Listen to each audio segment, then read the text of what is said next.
Social मीडियावर घरगुती भांडणांचे video viral होत असतात. सासू सून, नवरा बायको यांच्यातील छोट्या मोठ्या भांडणांच्या अनेक घटना सोशल मीडियावर दिसतात. नवरा आणि बायको म्हटलं तर वाद हे होणारच. पृथ्वी तलावावर असं एकही कपल नसेल ज्यांच्यात भांडणं होत नसतील.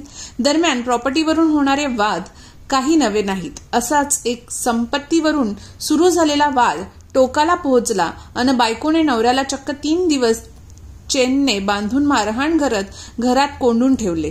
याचा धक्कादायक व्हिडिओ सध्या समोर आला असून आता सोशल मीडियावर व्हायरल होत आहे. तेलंगणामधून अत्यंत धक्कादायक घटना उघडकीस आली आहे. एका 45 वर्षीय महिलेने मालमत्तेवरून पतीला 3 दिवस बेड्या ठोकल्या आणि त्याला अमानुषपणे मारहाण केल्याचं समोर आलं आहे. पोलिसांनी दिलेल्या माहितीनुसार पीडित व्यक्तीचं नाव पट्टी नरसिंहा असं असून तो 50 वर्षाचा आहे. तसेच त्याच्या पत्नीचं नाव भरतम्मा असे आहे.